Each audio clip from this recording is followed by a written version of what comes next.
Well, we're tackling another publishing arm of Image Comics here with Top Cow Productions. However, referring to Top Cow as a founding member of Image isn't entirely true.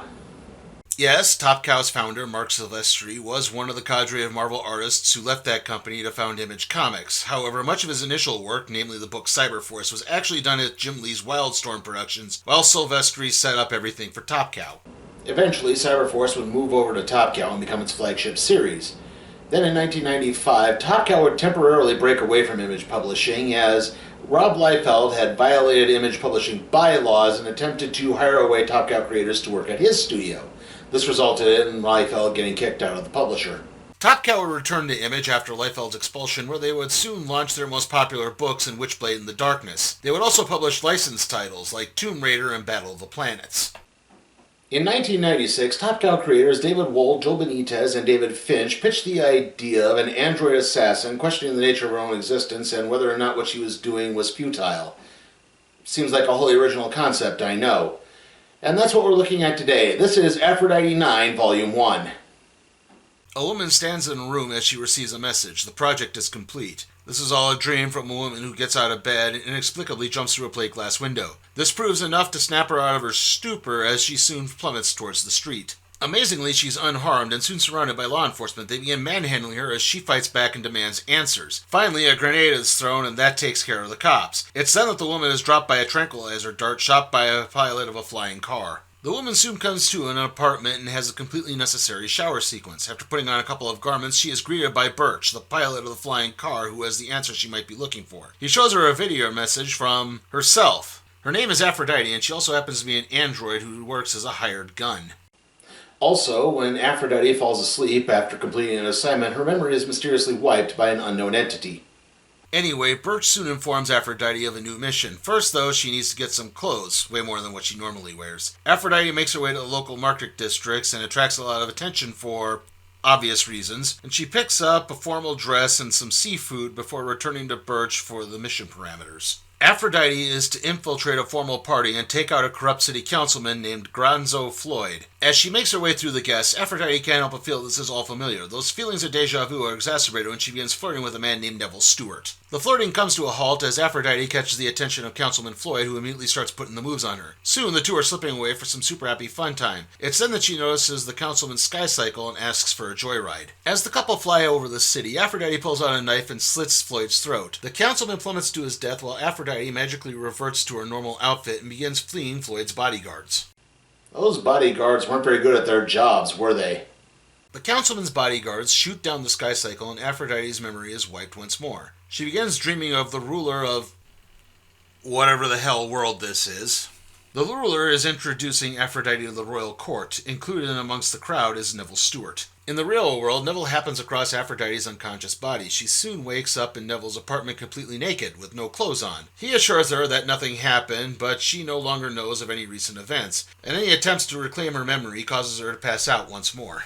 This time, she dreams that she's being tutored by someone she identifies as her father. She's struggling, so he decides to allow her some time outside to ease off the trigonometry. It's then the dream suddenly changes, and now Aphrodite is making her way into a family's home. Soon, all three members of the family, the husband, the wife, and their daughter, are dead.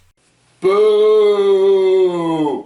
Aphrodite wakes up to find Neville gone, not that she really remembers him. She elects to leave and head home, even though she doesn't know where home is. She hops into a cab to ride around town until she passes a building that she recognizes from her dream. It's a church. Inside, Birch is waiting. Apparently, the church was an emergency meeting point. Except Aphrodite isn't really supposed to be remembering these things. Birch then tells her to go back to the apartment for another mission. Before she can learn any more, the police come crashing into the building. Aphrodite's instincts kick in, and she soon begins fighting back. However, she's halted by the appearance of a large-bodied cyborg police officer. Aphrodite is brought in as the cops know how many people she's actually killed. However, she can't give them any real information because she doesn't remember it. This includes the death of Councilman Floyd. The police decide to use torture to begin extracting information. However, before that can begin, Neville Stewart arrives with a court order to halt any interrogation, and Aphrodite is released to his custody. But the chief just plans to have the big officer from before, named Abraxas, take care of things.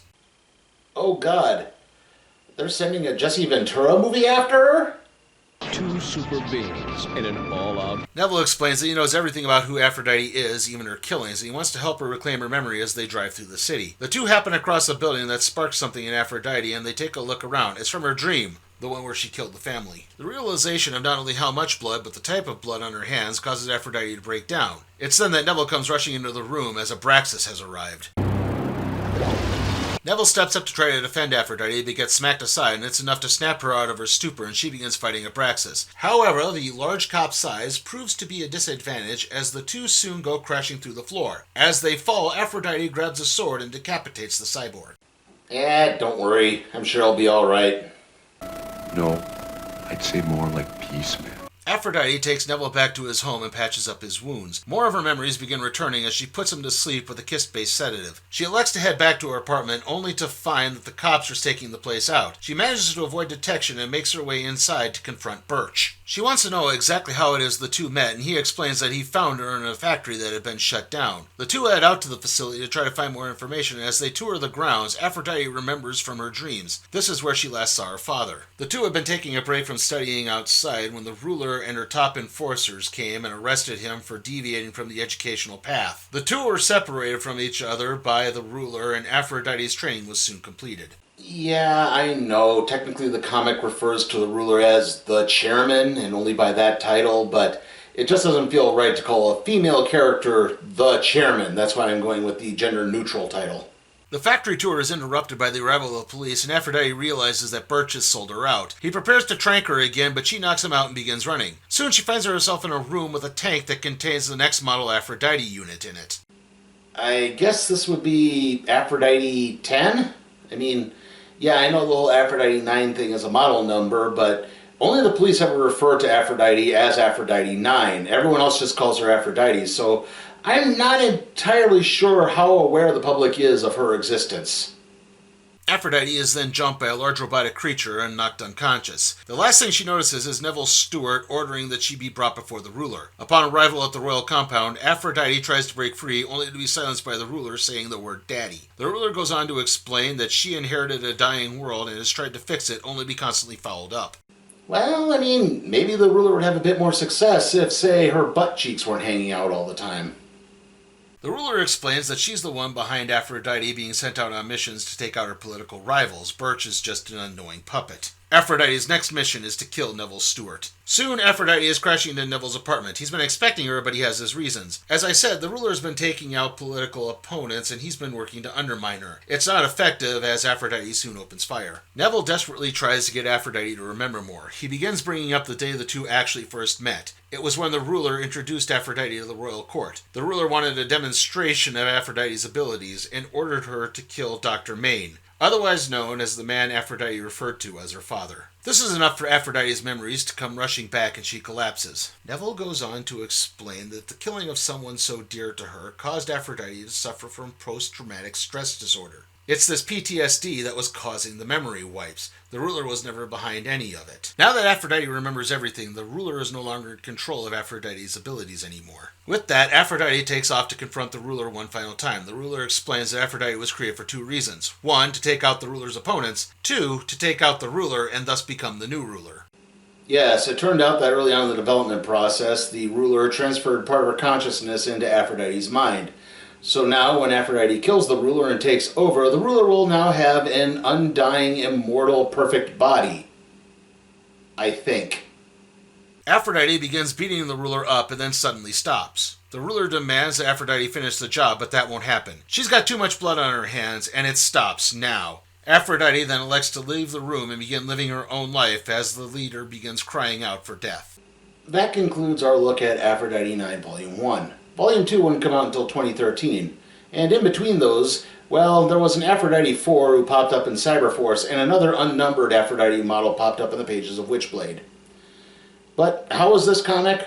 Well, I did kind of like the artwork, even though it was overly cheesecakey. I think it was reasonably fine. I do like David Finch as an artist. I mean, we've covered him on New Avengers, so I think you've gotten a good grasp on his artistic abilities. And I do kind of like the way Aphrodite reacts when she starts recovering her memories. I mean, some of the things she's done, yeah, she should be kind of lashing out and collapsing and being very stressed out about it.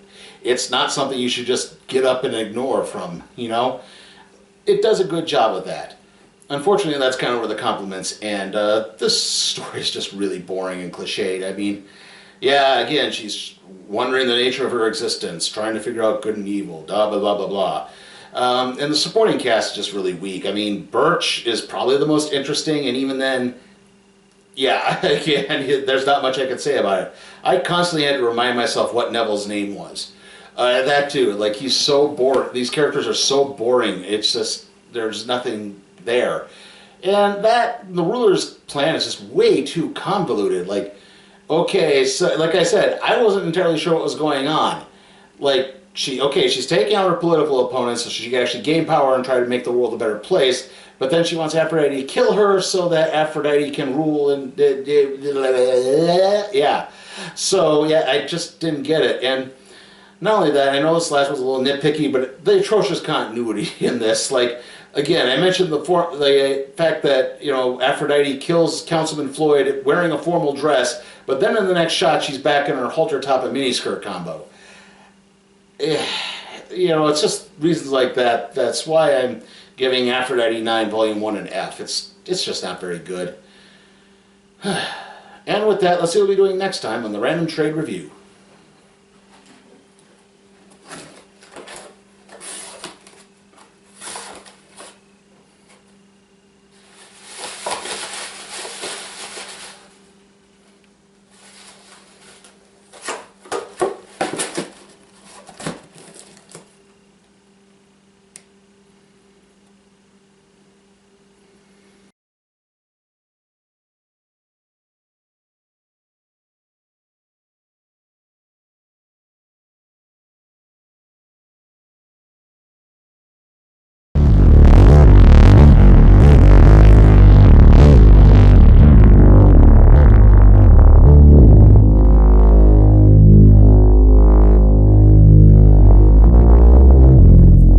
Remember, you can help support my channel at patreon.com/sleepytime for Cat Productions. There, you can request a trade to be put in the randomizer, aka the cardboard box. Also, remember, like, comment, share, subscribe, and ring that notification bell.